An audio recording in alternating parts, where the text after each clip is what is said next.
Welcome back to episode 118 of AyyScare Plays Front Office Football 8. In case you missed last episode, we made it back in the playoffs, and we didn't make it that far. So, it seems to be the story of our life so far. I think in all of these episodes, I think we've only won one playoff game. I think we've made playoffs probably 6 episodes, if I had to take a stab there. And I think we've won one playoff game throughout that. So, goal here, make playoffs again, get a playoff W, hopefully go further than that, but you never know. So, to give a quick background here and just to look over some stats here, if we just look over here, we can see our team 9th in rushing last season, 20th in passing. And I think that really only tells a portion of the story, though. So let's look at team summary here real quick. So a couple of things stand out here, and I've, again, kind of been looking things over and figuring out where I think the weak points are. And in my opinion, this all kind of falls back to something that we've been talking about since basically the beginning of this series, and that's we always have a weak part of our team. Even the best teams in the world have a weak part of their team. And our weakness basically throughout this entire series has been our secondary. Now, normally our front 7 on defense have been good enough, getting enough pressure, things like that, that our secondary can kind of, fall into like middle of the pack. But I think that really fell off a cliff last year. And I think that's really where I'm going to say that we struggled a lot. If we look at the stats here, you can see for the first time ever, I think, we actually we basically had a 5 yards per carry, which is awesome. Even though our passing numbers weren't fantastic, they were definitely above the pack, I guess I would say, especially when you have a really good running game. Normally you're not going to have a top 10 running and top 10 passing. Normally you'll kind of have a top 10 in one and then a middle of the pack in the other, unless you have like a ridiculous team. But then if you look down here at the defense, we're like almost bottom in every single stat here. We're in many of these bottom 5, and then in the rest we're basically bottom half of the league. If we look at the sack numbers over here, we had a couple players put up some good sack numbers, but nothing crazy. We didn't have anybody with over 100 tackles. We actually didn't have anybody with over 90 tackles. We were getting quite a number of interceptions, which is awesome. But you can just tell looking at this, like, there's nothing there that really stands out. And to kind of, before I jump the gun here, a couple of other cool things to note before we focus in on this defense. Forbes, he's technically our top running back, but he actually was second on our team. Tempest actually really came in and almost put up 1,000-yard season, so that was awesome. The other big things to note here is that ball really got passed around. Lindsay, who was our first-round pick a couple of episodes ago and has really great bars, has really not panned out. I mean, last season he did go for 7 touchdowns. He's never had, let's just double check that I'm not wrong here. Yeah, he's never had a season above 852 yards, which, if this guy was like my wide receiver 2, I would be like, heck yeah, that's great. But this guy is supposed to be like the rock star wide receiver. We used a 3rd overall pick on him. His bars are really good. He's behind a quarterback that's probably like a top 10 quarterback in the league right now. I'm not sure why these numbers are not getting higher. So that's something, and just to keep in mind here, because we're going to jump to this in a second, he was on final year of contract last year. So we're either going to have to franchise him or let him go. So that's going to be something that we're going to mess with here in a second once we really see our money situation. With that, let me hop in and show you guys one other thing here, because I normally don't go into these dialogues too much in these episodes, but I do look at them between episodes. And I always get it confused. I'm pretty sure what I need here is opposing linemen and then sacks allowed. If you look here, we only had 28 sacks, which for the most part is bottom in the league. So that's terrible. If we look at opposing rushes, we were also like bottom 10. So I think that this really points to a two-part issue. One, we need to figure out how to get more pressure on the quarterback. Two, if we're not getting that pressure, we need one or two players in our secondary to really step up. I think it's basically as easy as that. If we go to our team overview here, one or two other things that really stood out to me. Tom Silvis, who was our first round pick last episode, he played in 8 games, but basically was a complete wash last season. So even though we had 9th in rushing, that was without this guy who's supposed to become like an absolute rock star for us. So ideally, I think that we're going to see our numbers start trending upwards here.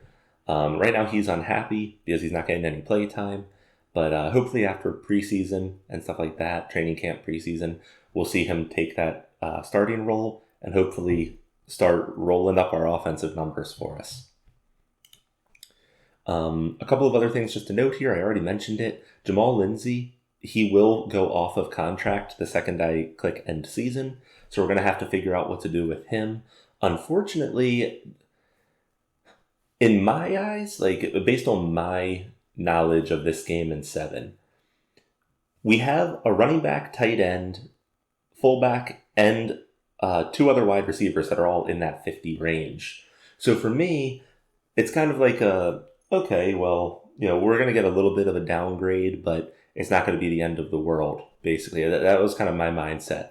As I mentioned a couple of episodes ago, I watched a video that was recommended by somebody in the comments section about drafting in this game. And in that video, they speak really, really highly of getting like these superstar wide receivers. And I'm not sure if it's that this guy is not a superstar wide receiver or if it's just that things aren't clicking 100% here. A 72 should be good enough that in my eyes, this guy should definitely be going at least to 1,000 yards, if not more, especially since it doesn't seem like he has that much competition. There's really nobody within like 20 points of him skill-wise. But he's not even getting close to that. I mean, as we just mentioned, I think last season he went for like 700 yards. So definitely a little bit weird. And then right now we're sorting by future estimate. We do have this defensive end who will hopefully be putting more pressure on these players moving forward. He only went for 2 sacks last year. So hopefully we'll see those numbers spike a little bit. And that could definitely help what we were talking about earlier. And then the other thing is that, once again, we have that one corner there, Ethan Harding, but we really have no safety that's worth a crap. So we'll see if one falls to us, and maybe we'll trade up for one.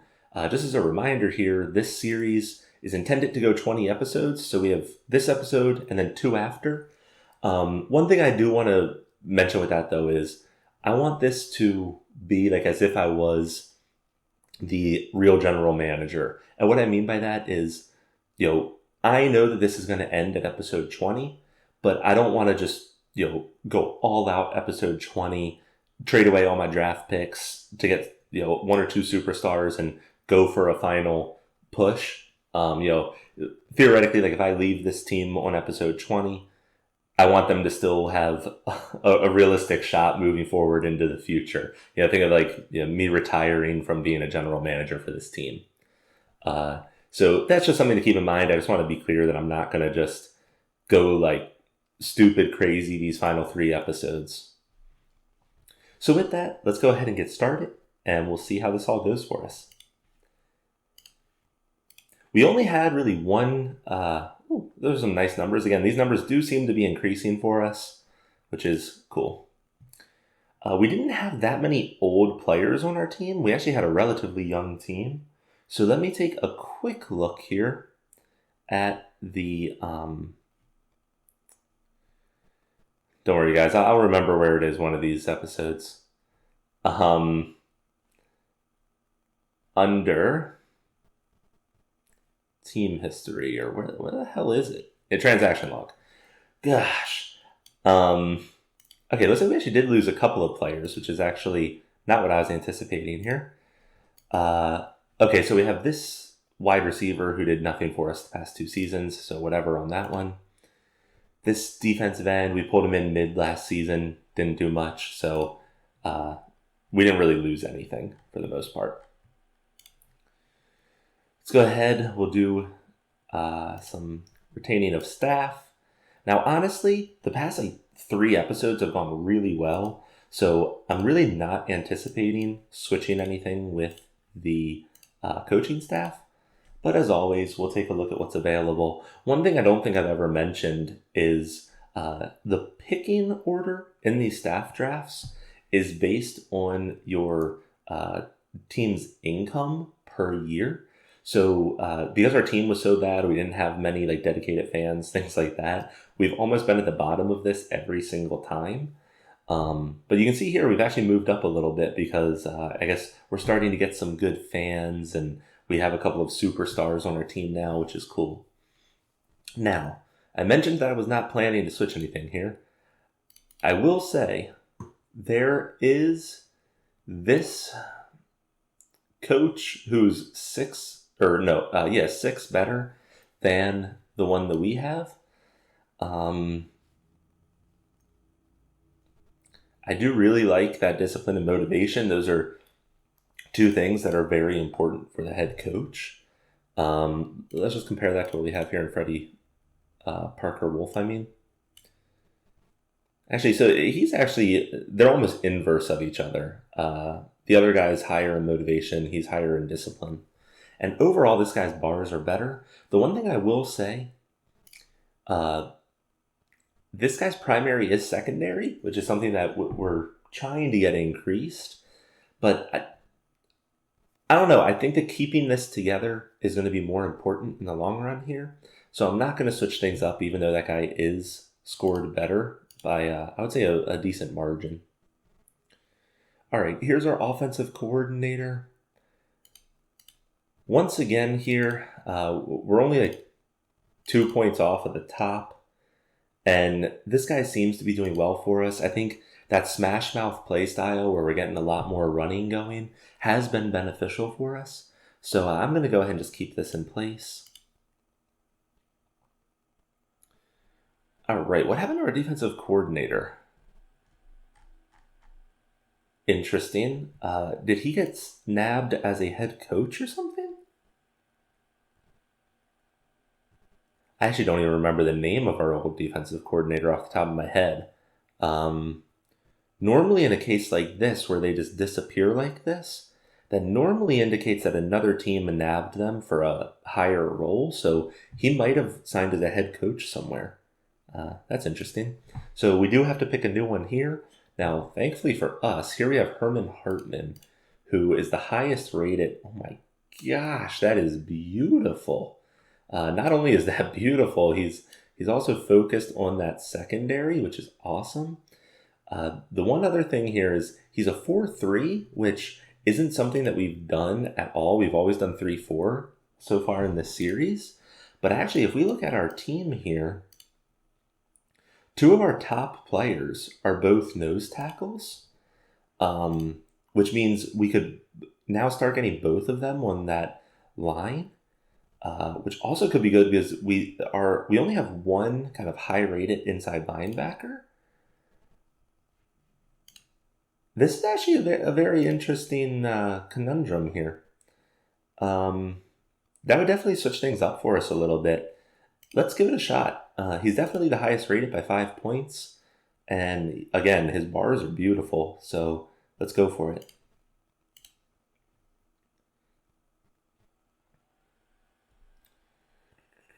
Assistant coach.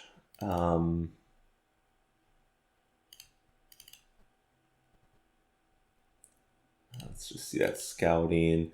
This guy does have better scouting and interviewing, but much worse player development. We'll keep this guy. Again, I think overall our team seems to be progressing upwards. So not planning to make any huge changes. All right, we'll go ahead and set ticket pricing.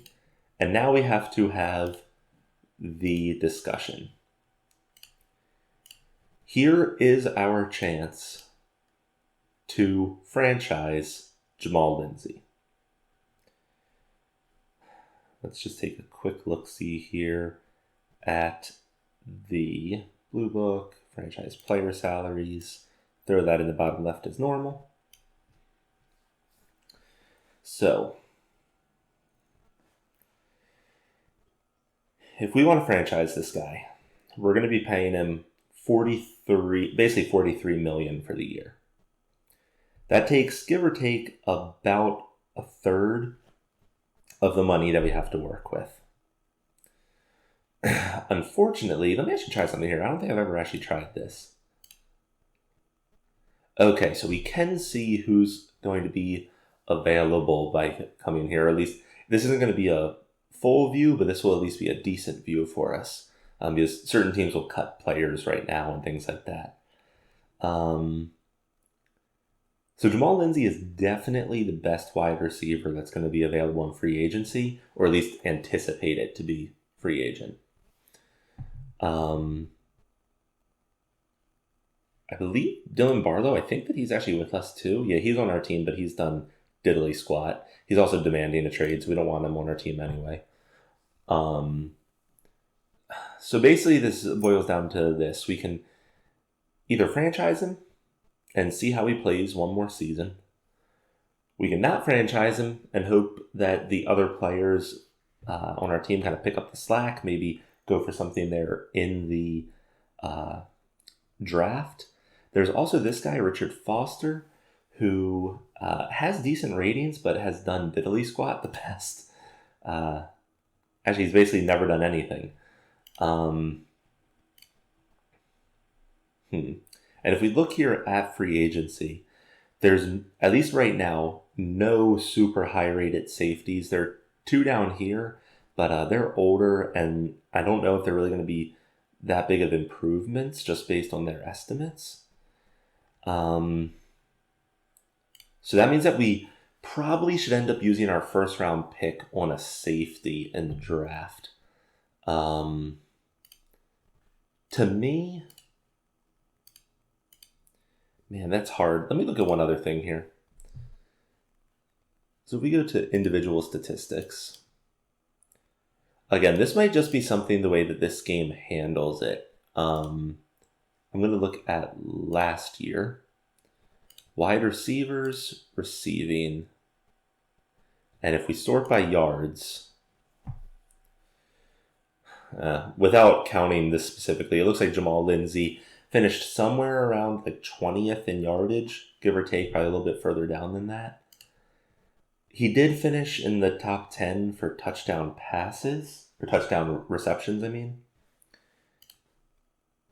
He didn't finish anywhere near the top in terms of drops. Believe it or not, so like I said, the passing in this game definitely seems to be a little bit lower than the current day NFL. That could be impacted, though, by that whole injury situation, which we've talked about a couple of times. So, I mean, I don't think that he's a top 5 wide receiver just based on these stats. I think that that's pretty clear. What I will say, though, is I don't think we're going to get anything better. And if we franchise him, it will give him that one additional year to try to prove himself, and it will allow us to try to focus on getting a safety. So I think I am actually going to franchise him here. I'm going to be honest, I actually don't remember if throughout the series, I don't remember if we've actually franchised somebody yet. So here, we're going to go Jamal Lindsay. We're going to go ahead and franchise him. And he's going to be costing us about $43 million on this 1-year deal. So let's see how it goes.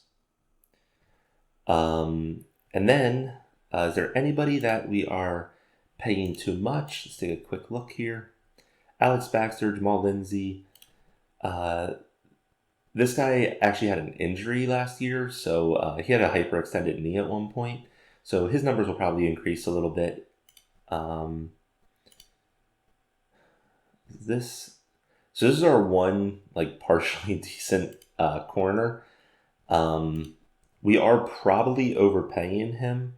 No, actually, we're only paying him 27, which was like a top 20. So we'll keep him on 57. That's fine. I just clicked on the same person. This tight end, honestly, we are probably overpaying him a little bit, but he's actually had 2 good seasons for us. So I don't want to change anything there. He's also our receiving leader.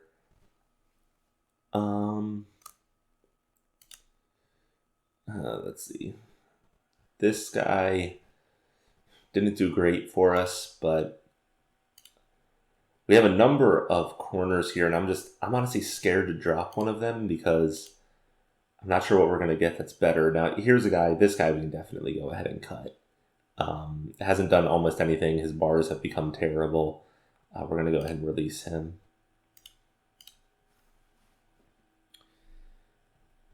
And then, yeah, I'm not really planning to cut anybody else here. So let's go ahead, get into free agency. We'll go through, do our own player extensions and things like that. Go from there.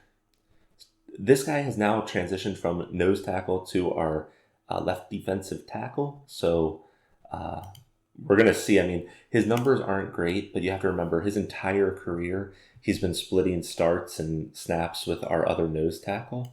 So that's going to be another fun thing is, in the future, if we run this again, I'm going to play with that higher injury setting, which should help certain players stand out that don't right now. Basically these 2 guys have split starts their entire career, and neither one of them have gotten any kind of serious injury, which for 2 guys that have been in the league like 9 and 10 years, that's not really realistic. But I'll go ahead, get both of those guys extended. Here we have an outside linebacker who has basically done nothing, which means he should give us a deal, which he is. So we'll go ahead and extend him. Here is our best corner, or at least best rated corner. He definitely had a little bit of a down year last year, even though his tackles went up by 20. He didn't get any interceptions. His pass defended rate dropped. That being said, I'm definitely going to be re-signing him, and he's giving us a very good deal. So that's good. Our kicker actually has done very well. If we look up here, you'll see that it doesn't look like he's that great. Like here he had like a 75%. He increased a little bit last year, but overall he's actually like top 10 almost across the board in terms of kicker stats. So not planning to change anything there. So here right now is our starting left tackle. And he's actually a mentor to our offensive tackles. But you have to remember, we're expecting Tom Silvis to kind of fill into that role. So I'm not going to bother re-signing Tevin Lang here. He's actually been with us his entire career, but I think he will end up getting replaced here in either this episode or next episode as the starter. Middle linebacker, he's really old though. He'll probably retire after this season. Here is our starting center, which I don't know if we're going to be able to get anything better. And he hasn't allowed many sacks, so I will go ahead and negotiate him. He's not asking for all that much for a center. And again, centers tend to be a position that we can find some value in later in the draft. So we'll see. Maybe we'll swap him out as we go here. Dylan Barlow, we know that he's gone. Here's another center. Doesn't look like he's going to get that much better than what we already have. And he only did 3 starts and allowed 3 sacks, so not exactly the kind of player that I want on my team right now. All right, we're going to keep the rest intact. Let's really quickly look here. We have one potential conflict, and this guy's actually not even that good. So we're actually going to go ahead and release him. I don't want conflicts going into this season. And if we look at playtime, Dylan Barlow's off the team. Tom Silvis is unhappy, but we know that he'll probably step into starting this episode. So in terms of our chemistry and playing time and attitudes, we should be all set there, at least going into free agency in the draft. Now, we don't have much money to play with here. So let's just take a quick look and see if there are any longtime players that would be willing to restructure. As an example, this tight end, he's actually asking for more, so never mind. He did have 2 good seasons back-to-back, so I can't exactly blame him. Alejandro Forbes, now he had a down season, so let's see what he'll do for us.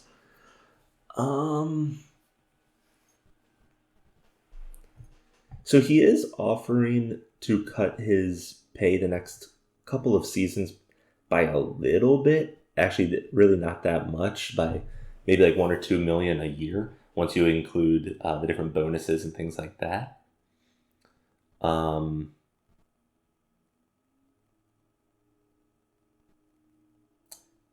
Yeah, so that doesn't seem that beneficial. And generally speaking, I don't like signing running backs past, I like having young running backs.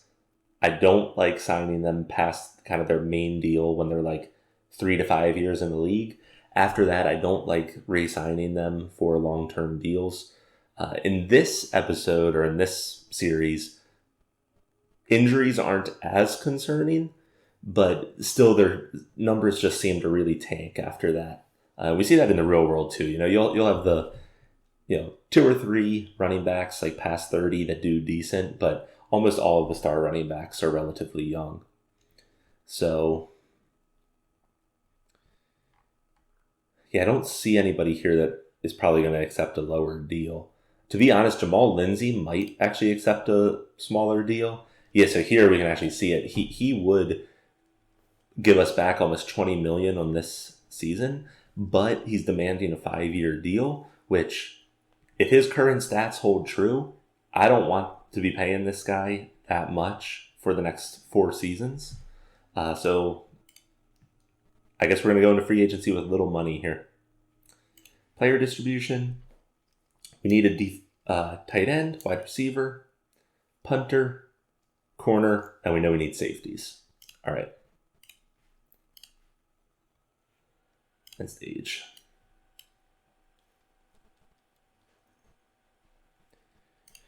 Gray sheet. So let's see who ended up falling into free agency here. So we knew that defensive end was going to be on here. He's actually top rated to go. Now, there's no way that we're going to be able to pay him. We also have 2 very young defensive ends that should be able to keep that defensive front solid for us.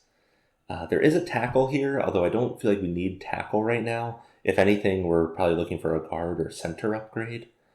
Actually, believe it or not, there's actually a lot of players right now that are kind of like that fit 5.5 or above, which tends to be pretty rare in free agency. So here's that wide receiver that, actually, we didn't even look at this guy. This guy might have just hit free agency. I don't know. I'll need to watch the recording back. But this guy's numbers are actually nice. He had a 1,200-yard season just 2 seasons ago.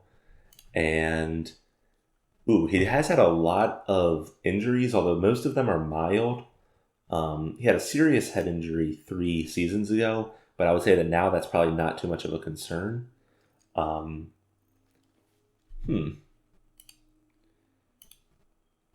He's not asking actually for all that much. This might be a way for us to push to see really what Jamal Lindsay's worth. If he pans out, great. If he doesn't pan out, we then have this guy to step in for us next season as our wide receiver 1. He actually might step in as wide receiver 1 to begin with. So let's go ahead and give this guy an offer. I feel like he's asking lower than other teams are going to be bidding, so I did increase those numbers there. We're offering him $94 million for let's see here. Haller expressed disappointment, although Alex Baxter, our quarterback, expressed excitement. So whoever Haller is, he's just going to have to deal with it. Real quick, who is Haller? Because I don't recognize that name. Haller. Morris Haller. Yeah, I mean, he's actually had 2 decent seasons considering how low rated he is, but I don't particularly care. This guy's definitely gonna be an upgrade compared to this. So if we end up signing this guy, we'll go ahead and cut Mahler. Go ahead and move past first round. Dang. See, I knew a team was going to bid higher. A team a team offered almost 10 million more than us. So definitely was not anticipating teams offering that much. I'm going to be honest, I don't know if it's just the way that I personally play the game. I'm not exactly sure how to calculate how much the other teams are going to offer, because as far as I can tell, unless a player waits past where they're expected to go, you can then see what other teams have offered. But like in this case, he was expected to go in round 2, so another team gave a higher offer than us. I guess theoretically, if you're like super into this game, you could go in and calculate what you're anticipating that person to be worth. I don't know if anybody has any tips on that. Feel free to drop it in the comments, because I would be interested. In my experience, I've always just kind of guessed based on franchise numbers and what I'm currently paying players. But there's got to be a little bit of math that you can do outside of it that would be interesting to look into. So we didn't get him.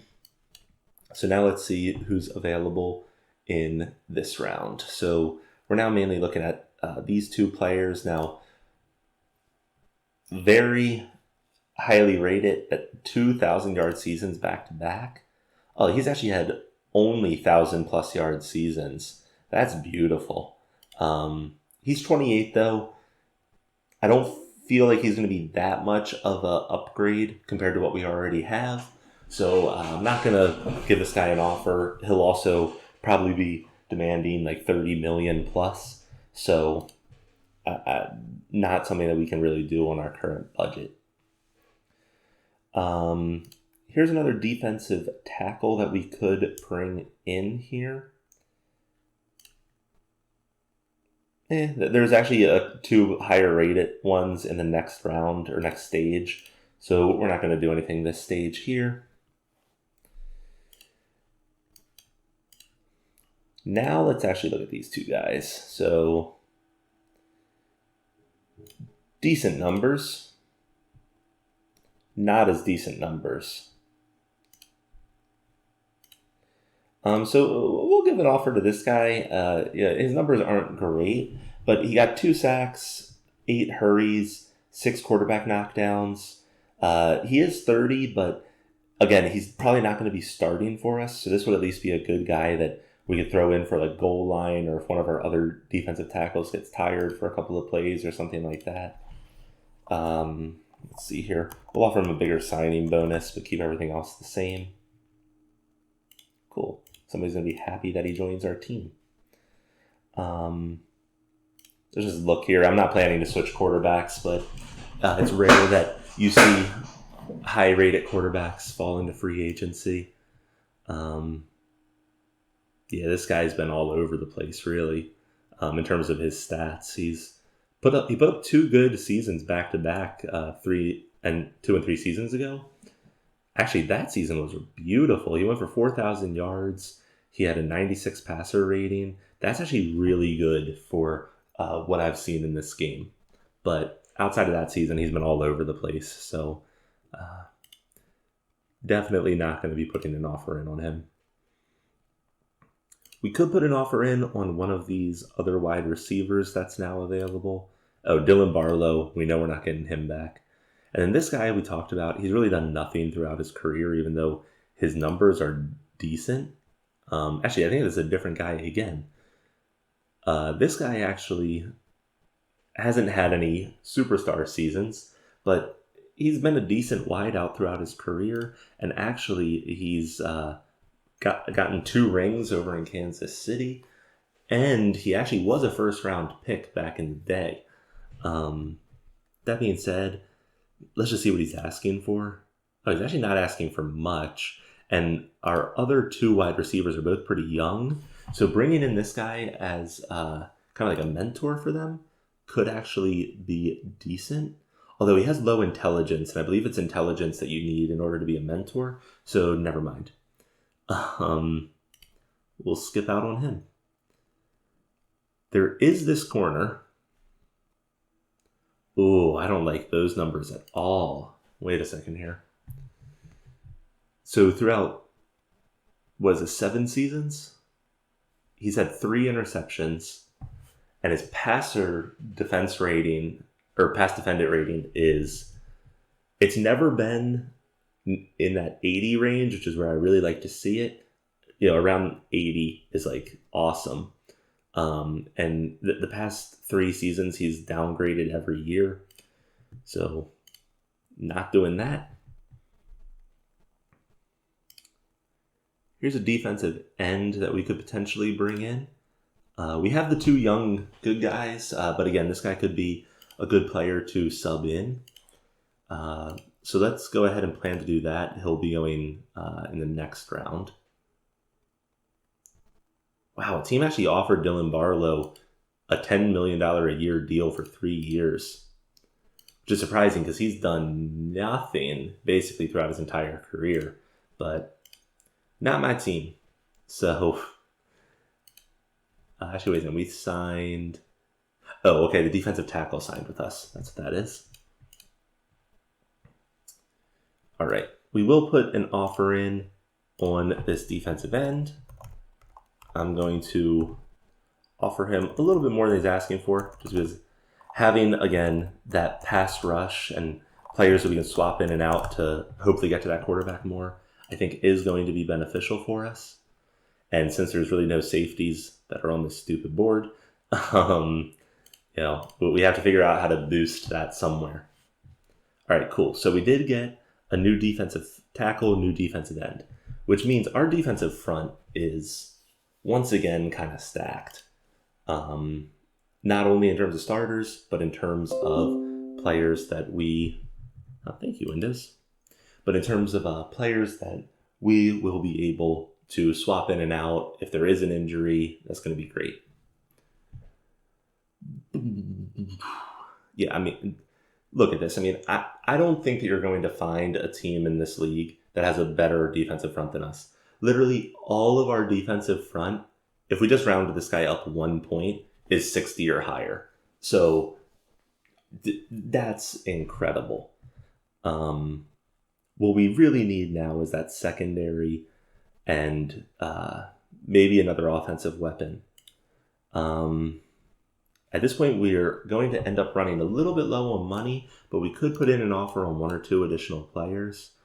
Let's see. Is this the corner that we looked at before? This is a different corner.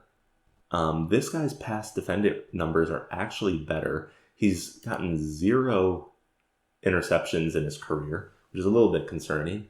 But that pass defended numbers are great. I mean, this season he only had 4 games started. He only went for 8 tackles, but he had an 85% pass defended rate. Then here, where he actually started stepping in more into a starting role, his numbers were still in the high 70s, which is awesome.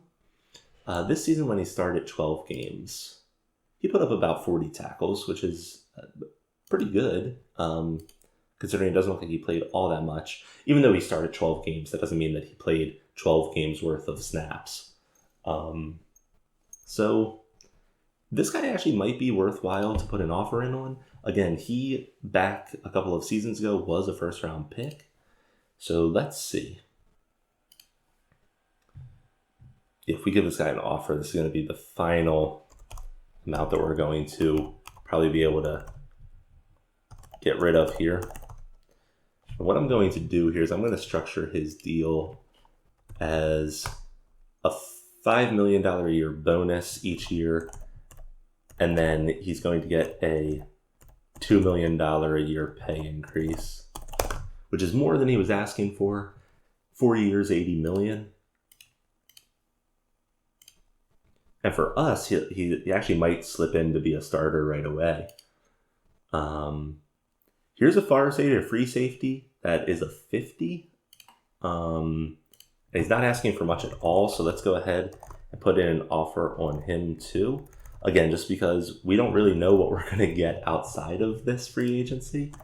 And any kind of upgrade to our secondary is going to be key. Let's just take a quick look-see here. Both of those guys signed with us. Okay. So I don't think that either of those signings took our secondary, a step further. But I would say that, I'm much happier to have both of them than not have them. With that, we now definitely need to just go kind of into the draft. Let's see what we're going to have available. And let's see, we probably have 28. Okay, a little bit lower than I was anticipating, but it makes sense. So at 28, we have to remember, a lot of these guys are going to be gone. So let's see. We know safety is a weakness for us. This guy, look at this. This guy has red across everything besides his jump there. And his bars look incredible. I mean, I know basically that I'm not going to get this guy. But I say that. I mentioned last episode, if there's a guy that I think we can trade up for that's going to boost our secondary a lot, I am potentially willing to trade draft picks at this point because, once again, we've had 3 seasons where we've had over 10 wins. So we're in kind of that win now mode, but now we're not getting good draft picks, or at least not superstar draft picks, like a top 10 pick. So it's hard to stay kind of in that mode for an extended period. So we do have to make some decisions here. I'm just going to go through the tops here and see. This guy's very underrated. So we'll keep an eye on him. As scouted, that actually looks promising. As scouted, looks promising. My issue is, honestly, let's switch back to this for 1 second.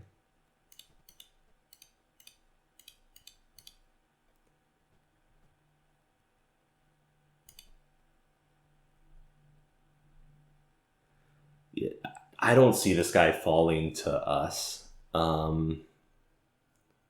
We'll see, though. I mean, if he falls out of the top 10, which he's far enough down on this draft board that he might, I will look into trading for him.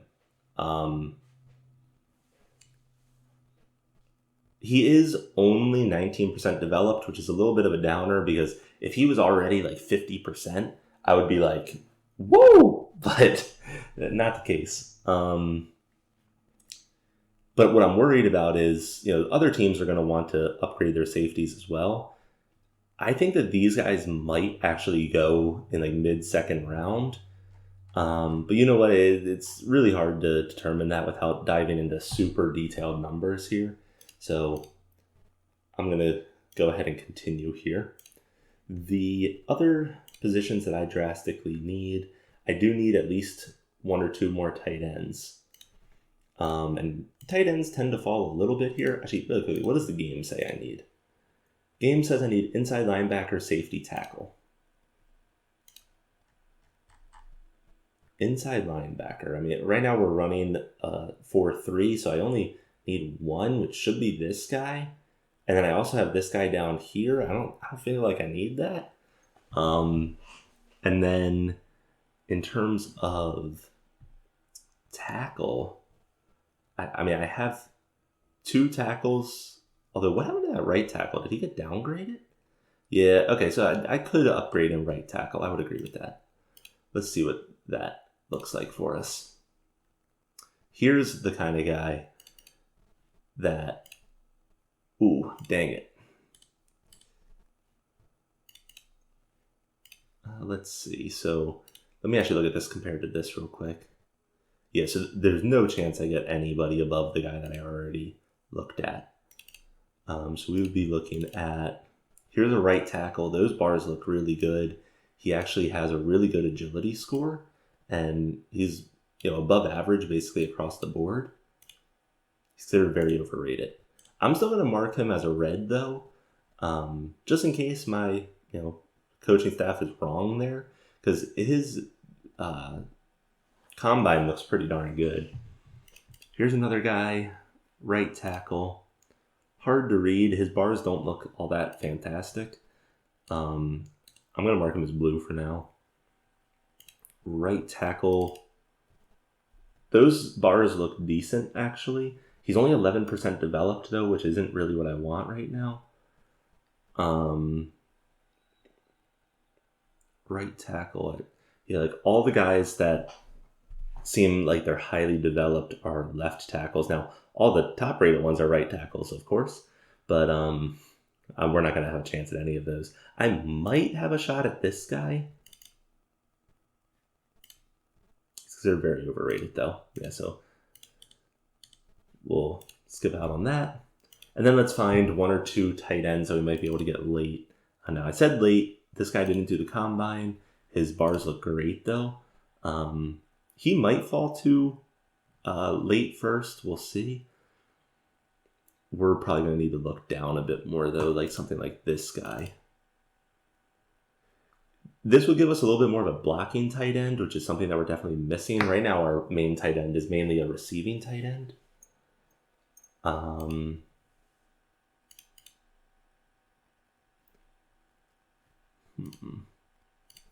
go ahead and... Whoa, wait a second. Who's this guy? Okay. Not the same person I was looking at before. I really like this guy's bars, actually. Oh, he's considered very overrated. Very overrated, but his bars basically stayed the same, which is interesting. I'm still going to mark him as red. Where was that other guy? This guy. Actually, I'm going to be honest. Even though this guy says he's very overrated, I like this guy's bars a lot more than this guy. So I'm not actually going to do anything about that. All right, so that's all of our interviews. Let's go!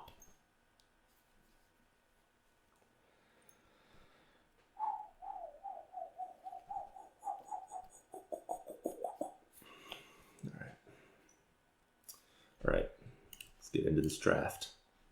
Now, I am going to start this on faster just because I want to see how far down that safety goes. So here we go. California QB, QB, running back, QB, wide receiver, corner, defensive tackle, guard, tackle, tight end. Okay. So I said if he fell out of the top 10, I might look at trading. Here's where I'm at with that, though. Right now, he's still the top safety on the board. He is. But he is still relatively far down on this adjusted list. If we look here, he is now in that kind of top 10. All right, let's do this. I'm going to be a little bit pickier than normal episodes here. Washington and Arizona are next. Let's look at them real quick. Washington. Game says that they do... Oh, wait, no, it's highlighting me still. Where's Washington on this list? Washington... It doesn't say that one of their top needs is safety. That's all I'm going to say about that. Arizona, once again, safety is not listed as a top need for them. Now, very similar to me. I don't put all my weight into this top three. You guys have heard me multiple times in this series say I disagree with this top three. But this makes me relatively confident that this safety will at least fall out of the next two picks. So let's go through the next two picks and then see. Wide receiver, defensive end. Okay. All right. Let's take a look at the next two teams. Detroit, Minnesota. Detroit doesn't even look... They don't even have a secondary on their top needs. I said Detroit and what? Can I leave this up? Detroit and Minnesota.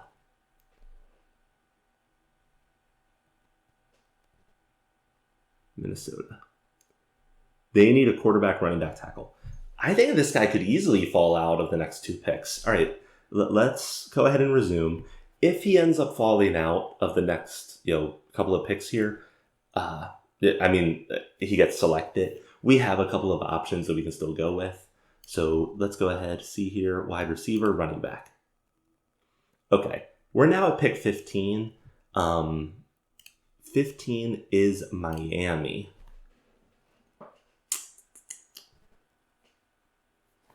Can I sort this by... Oh, look at that. I could have done that all along. Miami, running back, inside linebacker, outside linebacker. Let me go look at their roster real quick.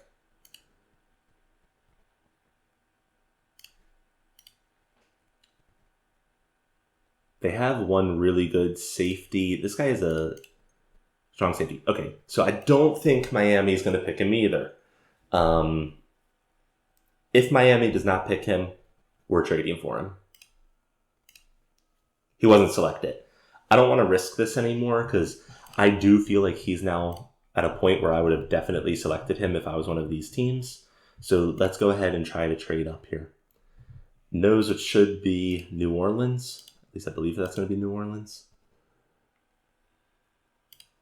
Actually, that's the New Orleans Delta Rays. I guess, well, we can tell here in 1 second. They have picked 16. Is that what we're on? Yup. Okay. All right. I'm willing to trade my first round pick and my second round pick. I don't think they're going to accept this. Yeah. All right, let's see. It says that they need an inside linebacker, offensive tackle, and safety. Let's see what we got here. Maybe we can lump in the tackle that I mentioned has 1 year remaining. Which guy was that? Oh, I'm looking at Miami still. Jacksonville. That was Tevin Lang. How much is he getting paid? Oh, he's getting paid quite a bit. They're probably not going to want that cap hit. Let's try it, though. So we'll give them this. Tevin Lang. Yeah, okay, they're not willing to take his salary. That's exactly what I was anticipating.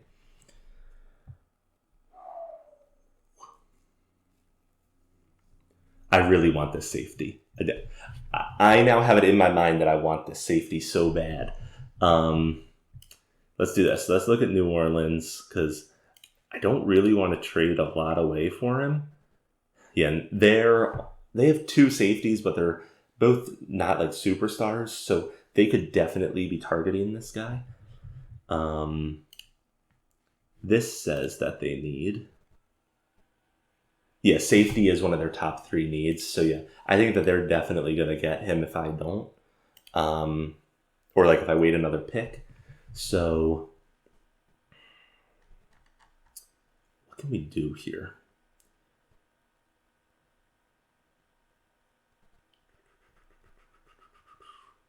We want an inside linebacker. I feel like I have a couple of those that I can offer.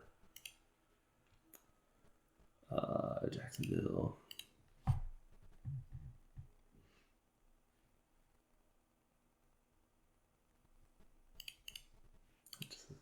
He's only getting paid 6. That would at least give them a starter for the year. All right, let's try this. We'll ship off the older middle linebacker that they should be able to put in there for the year, and we'll also still give them our second rounder. Damn, they're not willing to take his salary. He's not getting paid barely anything.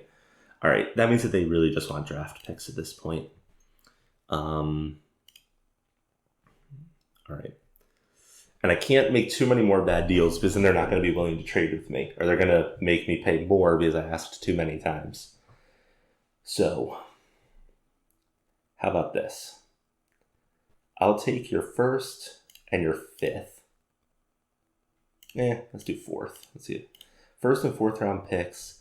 You'll get our 1st, our 2nd, and a 2nd next year.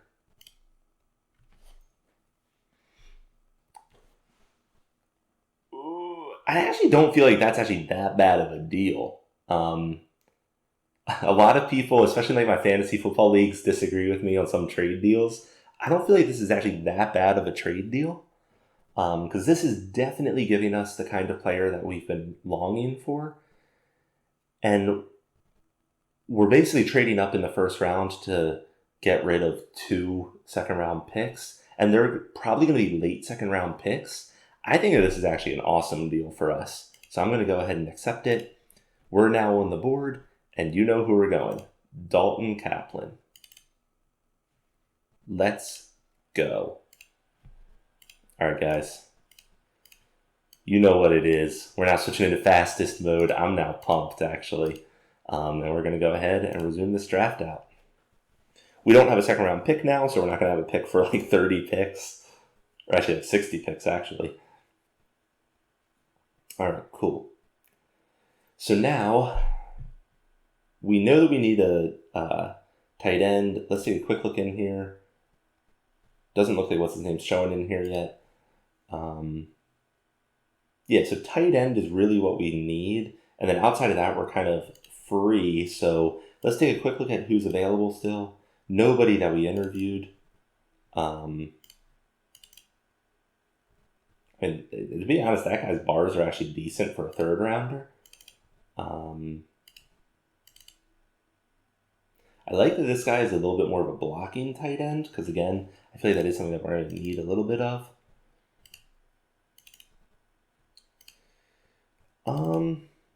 This guy's definitely not going to last to our next pick, so let's go ahead and get this guy. Myron Shannon. Select. That fills a specific hole that we still need to fill on our team, so happy with that.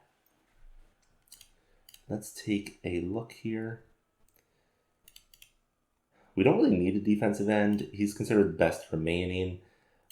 Backup quarterback is something that we still kind of need because Wendell Robinson, he's still listed as a 16 in his third year, which is horrendous. He's supposed to get up to a 52, but considering he's now been in the league 2 years and is still a 16, that's a huge red flag for me. So maybe we will look at getting in a alternative backup quarterback.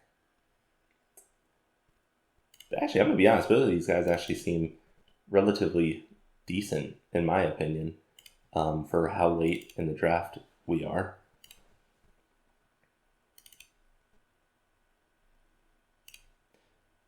I don't like that the top guy is 5'9" and 206. I feel like that's not exactly the best numbers for a quarterback. But his bars are really decent. This guy looks like he has a little bit more of like a prototypical quarterback build. Still kind of a little bit short, but I don't know how much the height really plays into this game. His strength is really bad though, and I believe that I've read, I could be wrong here, I believe that I've read that strength actually does matter for quarterbacks. He's definitely more like a scrambling QB. Let's take the guy that's not your typical size quarterback. We're going to go with this Heath Dennis guy and see what happens. All right. Then, here's a guy that did not do the combine, but his bars look terrible.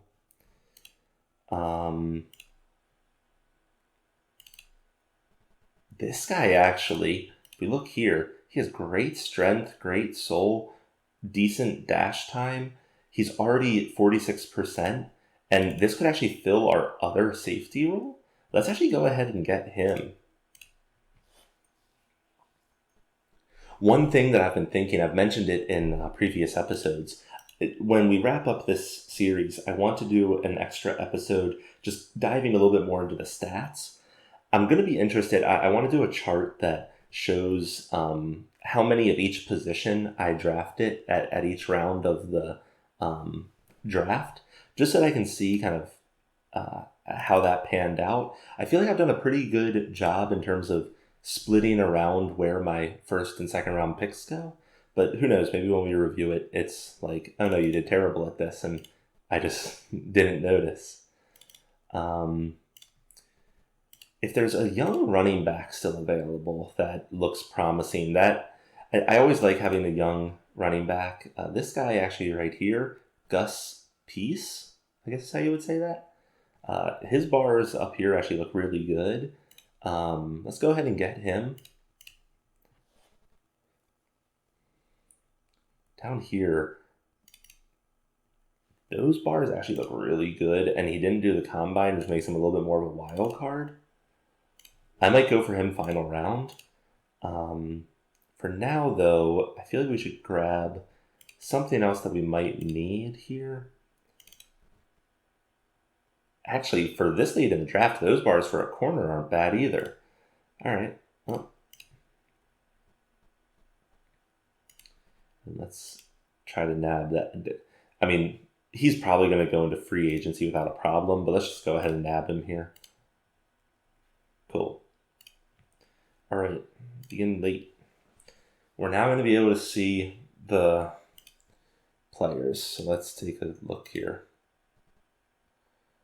All right, so that safety, Dalton Kaplan, right now he's expected to go up to a 73. If he gets even to like 65, I think that I'm going to be super pumped because I think that will be the best safety we've ever had. Outside of that, though, that draft does not look promising. There's not another player that we drafted that's even on this board right now. Let's scroll down here. We have two that landed in the high 40s. Yeah, that was definitely not the best looking draft for us. But again, these numbers will shift around. But that's kind of what happens, not across the board, but when you don't have those high picks each round, it definitely makes you fall back. You have to be a little bit more careful. Maybe I wasn't careful enough in this one. Here, this guy is not happy. What does this guy want? He wants to renegotiate his salary. He's actually not asking for much anyway, so yeah, you can go ahead and renegotiate all you want, buddy. Let's see. We still need a punter and tight end, and then anybody else that looks promising. We do not have a lot of money, so let's see. Punter.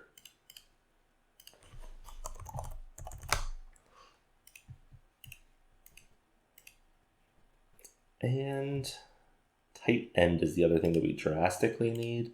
Here's a promising looking linebacker, which we really don't need, but I'm always a fan of keeping your defense kind of young and healthy here. Cool, and that was actually a blocking tight end, which is, once again, exactly what I really am looking for. So, punter signed with us, outside linebacker signed with us.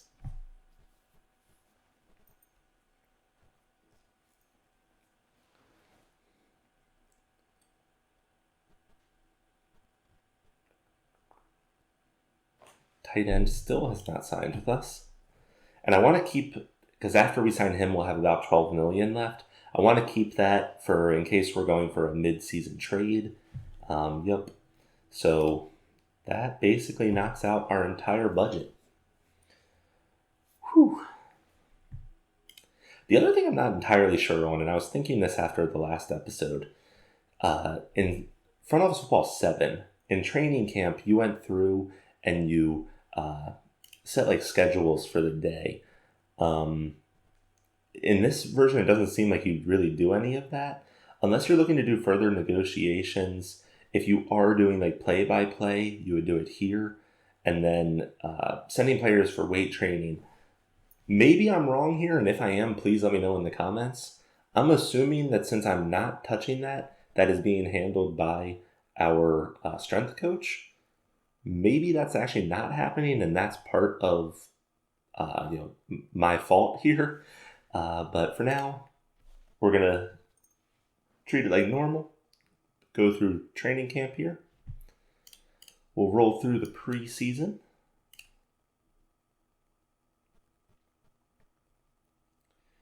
Then, as always, we'll simulate that first week, take a look at starting lineup, and go from there.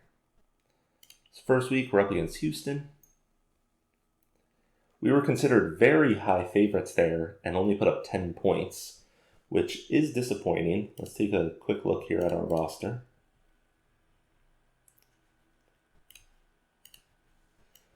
All right, so Tom Silvis did end up becoming our starting tackle. Archie Blockland is not our starting left tackle, which is interesting. Our safety looks like he's still right now on practice squad, which is a little bit disappointing, but what can you do, right? Let's take a quick look here at our actual starting lineup. Alex Baxter, who's actually been increasing in estimate, which is cool. Alejandro Forbes, who dropped a little bit.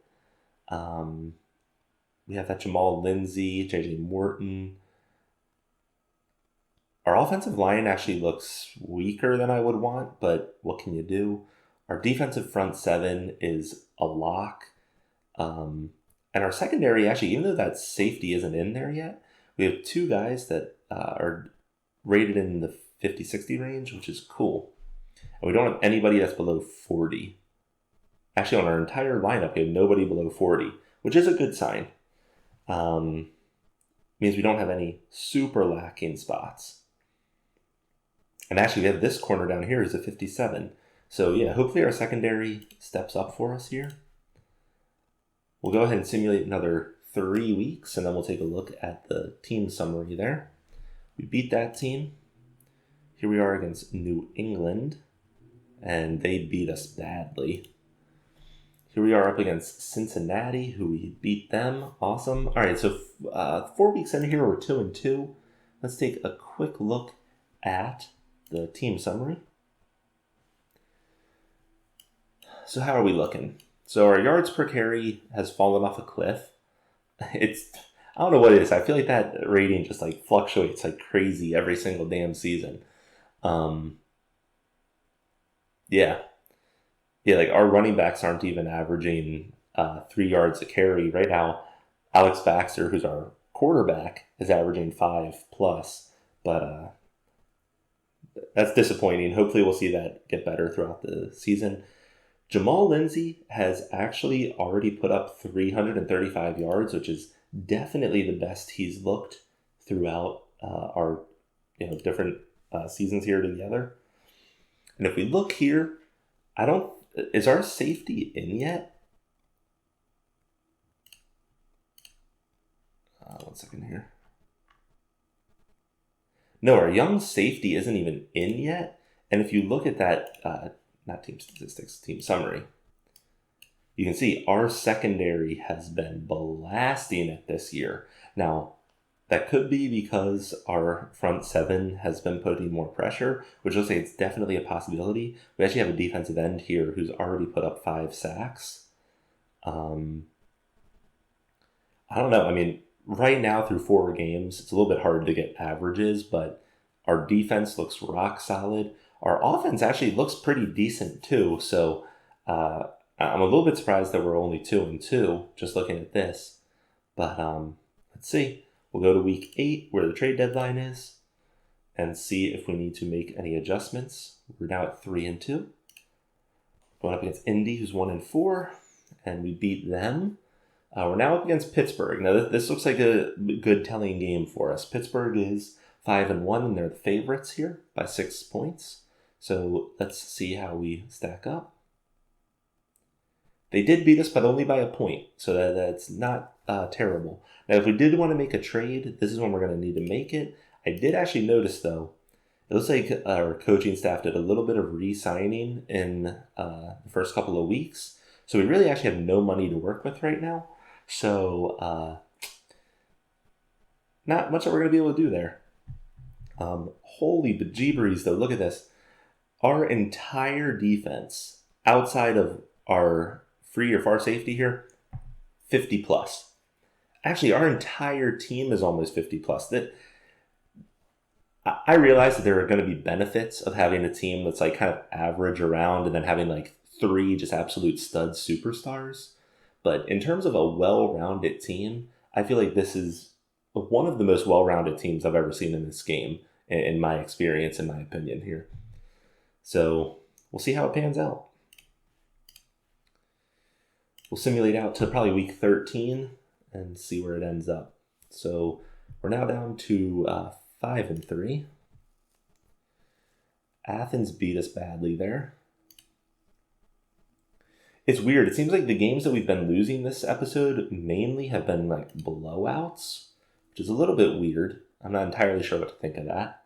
But we're now at 6-4. We're going up against Dallas. We beat them. So we're 7-4. We're now up against Denver. So we'll see here. We beat them. Awesome. So we're 8-4.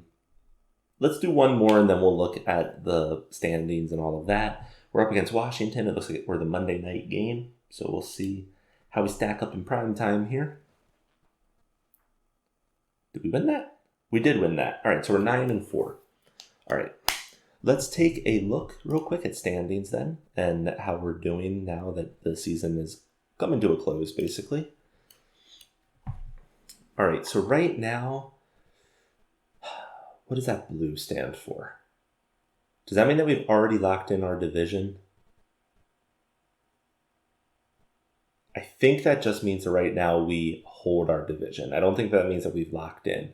I think Pittsburgh, you can see here, is orange, which they're definitely a lock for their division. So we're not locked in yet. So these final couple of games do definitely matter for us. Okay, we're on a 4-game win streak, which is good. I like having that kind of winning momentum heading up into the playoffs. Now we still have, 3 games to go? Yeah, 3 games to go, so we could see that streak get crushed. But and actually, if you look down here, Indianapolis is on a 5-game win streak, so they start at 1-7. So hopefully we don't have to go up against them again. Let's just see here real quick. Yeah, so that's interesting. We'll run our playoff probabilities. All right, so right now, there's basically no shot of us getting a bye. Yeah, less than 4%. Right now, it says that there is a 85% chance that we win our division, so that's promising. But we've seen this in the past, and I've said this multiple times in the series. It seems like every time that I say something, this game does the opposite, and it's almost like it's listening to me and just shooting me in the foot every single time I talk. So we'll see if that actually pans out. And let's take a quick look here at our team summary. All right, our running game is still struggling. Our passing game is kind of coming together. It's looking pretty nice. Jamal Lindsay has gone for 1,000 yards, which does kind of suck. I'm not going to lie, because now when we re-sign him next episode, he's probably going to be asking for way more than if we had just re-signed him this season.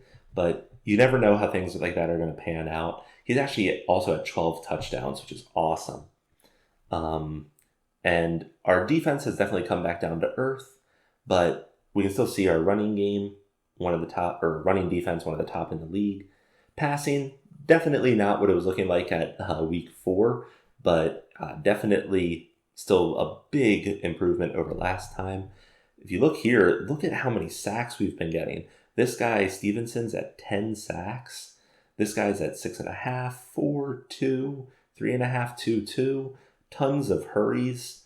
And also, actually, if you look at this pass defended percentage, we have a lot of guys sitting above that 80, which is where I really love to see it.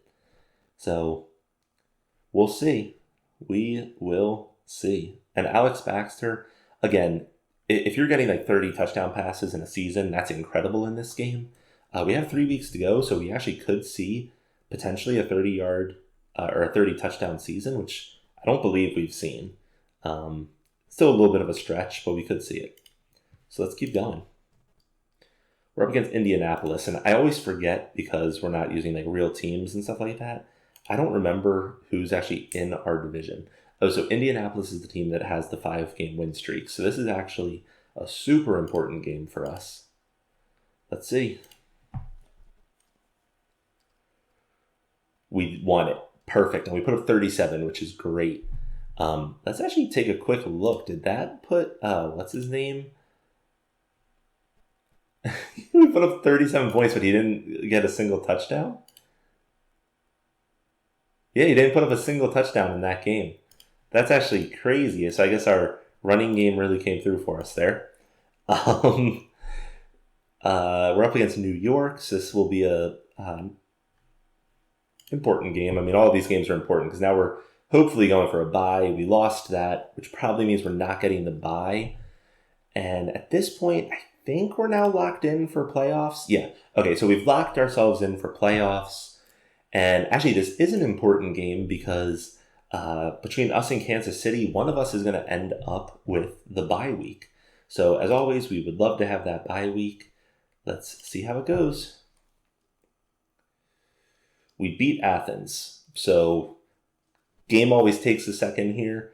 And we are going to find out if we made the bye week or not. At 11-5, you would hope you make bye, but there's definitely times where you don't with a good record like that. So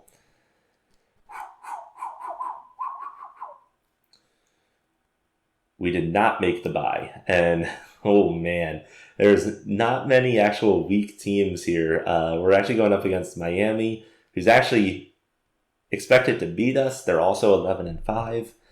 Before we hop into this game, let's take a quick look to see if we're facing any major injuries here. We have 2 injuries on our front 7, shoulder tendonitis and hyperextended knee. We also have one of our corners who looks like he's going to be missing all of playoffs. Let's see, that middle linebacker ended up getting injured at some point. And that safety that we got, he wasn't developed enough. He actually didn't play at all for us this year. That being said, he should step in next year and be awesome for us. The fact that he didn't start at all and he was pick 16 is definitely disappointing. I knew selecting him though, because I think that he was only 19% developed. I knew that there was a risk of that. But we went 11-5 without him. So we will see. And unfortunately here, we ended up going over the cap, which means we might be losing. I think you lose a 3rd round draft pick if that happens. So that's going to be unfortunate, but we'll see how that pans out next episode.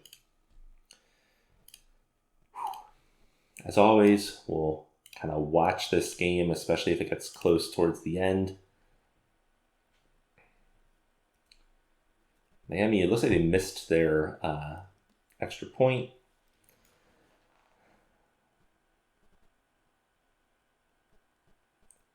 Miami's taken a 3-touchdown lead here.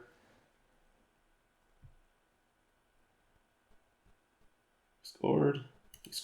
Okay, well, whew. Okay, we'll see how this pans out. I was about to be very disappointed because it seems like that these playoffs we just keep getting blown out in. But we might have a shot here. It's now 3rd and 10, 2.5 minutes remaining basically in the 4th quarter. So hopefully we're going to get the ball back here. So he takes the snap. All right, so we got a tackle there. They're going to be punting it for us. And we now have to go about 75 yards, guys. So very short, takes the catch. Perfect. He got us. That was Lindsay, who we've been concerned about. All right, we got a 3-yard gain there. All right, we're 3rd and 1. Slow this down a little bit. What was I on fast? I guess we'll do rapid. He's throwing into double coverage. We caught the catch. 14 yards. Ball is knocked out of his hand. Bottom of the pile. You've got to be crapping me, man. Gosh dang it. Do we have any timeouts? This is over, right? I don't think we get the ball back. Oh, you've got to be kidding me. Yep, I'm pretty sure this is the final play. Yep, he took the knee end of fourth quarter. Oh my gosh, you've got to be kidding me. Oh man. All right.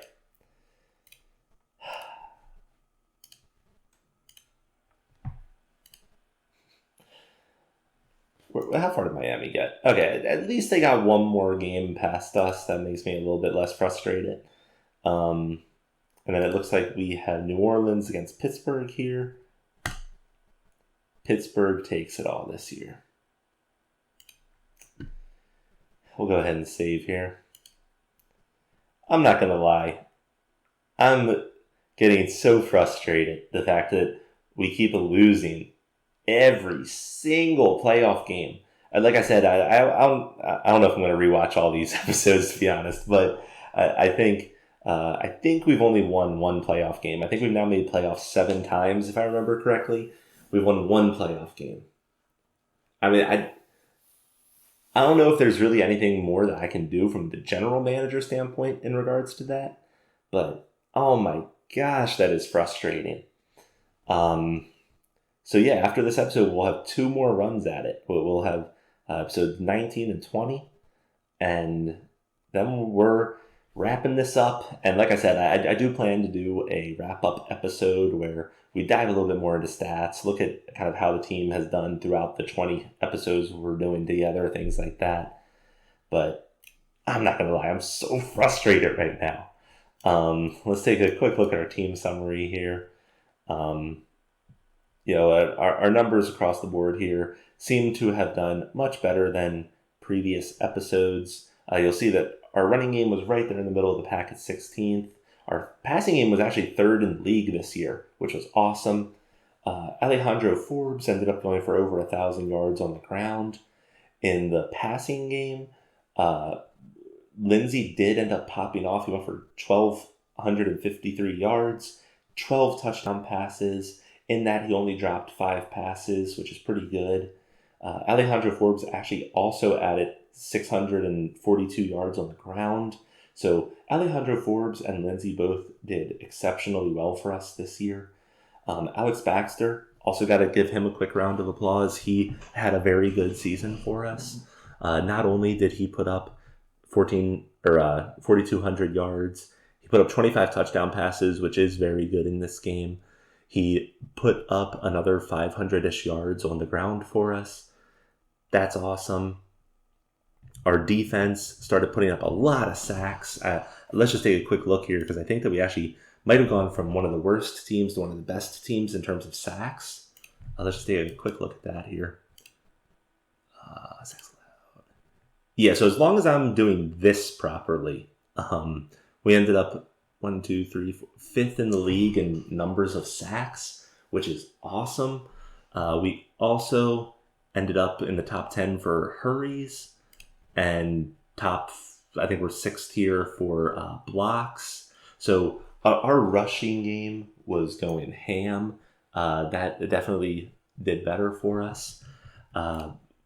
Next episode will actually be very interesting because our safety game, assuming that rookie does not completely tank for us, he should come in, be a starter, and we're going to see that take off.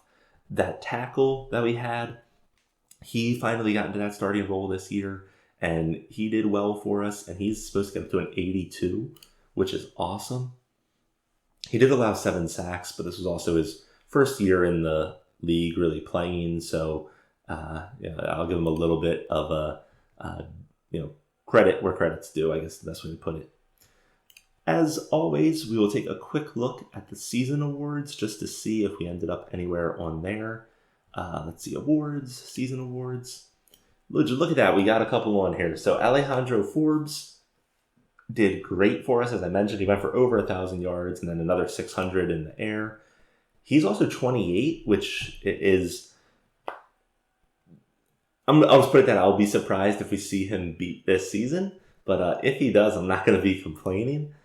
So that's awesome. Good job, Forbes. If we scroll down here, Jamal Lindsey also made second team as a wide receiver, which I'm going to be honest. I realize that his his yardage may be a little bit lower than others, but putting up 12 touchdown pass or receptions seems really good to me.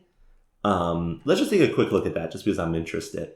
If we come in here, individual statistics, this year, receiving, yards. So he actually finished third in terms of yards. And then in terms of touchdowns, he did finish top in the league. So I would say that there is definitely an argument here that, he might have been worth being one of the top two. So on the, top team there. But for second team, I'm still happy with it. He definitely broke out, and hopefully we don't get screwed by his contract next season. Yeah, man, I'm so excited for jumping into these final two episodes. I really want to end this series with, if we don't win a Super Bowl, I'll be okay. But please, let's win a playoff game. This getting into playoffs and then getting crushed every single time is starting to drain on me. All right, everybody. Thank you if you stuck around until the end. As always, I'll see you guys in the next episode. Until then, AyyScare out.